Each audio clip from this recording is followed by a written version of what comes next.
not a lot of people may know this about me, but after I graduated from college, I kind of wanted to try something new. And most people, they usually wait to do their traveling when they're older, right? They usually wait until they're like 60, 70, 80 years old. And I saw this in my uncle. I saw him, wait until he was like 70 years old until he started traveling.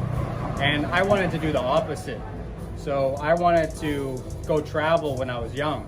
So, I traveled to a whole bunch of different countries. I traveled to Thailand, I traveled to Vietnam, Dubai, Myanmar, Kuala Lumpur,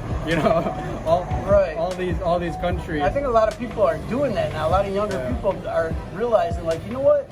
I may as well go and enjoy this while I'm young. That's actually a great idea if you can afford it. You know what I mean? Some people get out of college with huge debt and just have no choice. But if you can kind of, like yours is kind of a digital nomadic type thing. I mean, you can do real estate anywhere. You can do a lot of the YouTube anywhere. So a lot of the things that worked out good for you. So what do you have any advice to people getting out of college? Like, what should kind of be their deciding factor if they can get away with doing this? Like, what would they have to look at in their finances, or like, what advice do you have for people if they want to follow in your footsteps and travel young instead of old, or maybe old again too? But if I could go back and change something, is I would have made sure that I had at least a part-time remote job before I started traveling all over the place. Because when I first started traveling all over the place, it was basically with the money that I made from selling my real estate in Las Vegas. So, I was just traveling and doing all these things.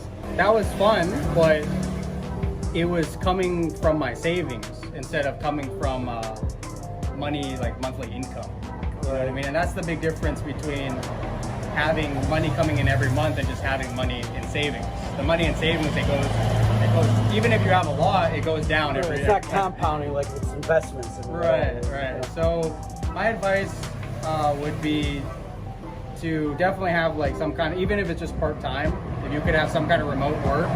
So when you're traveling, you're not withdrawing everything from your savings. But one thing I will say is if you could do it while you're young, it's a lot of fun and you have a lot of energy. So you're able to go travel here, there. And even me, when I was doing a lot of traveling, I was young, but I would even be tired.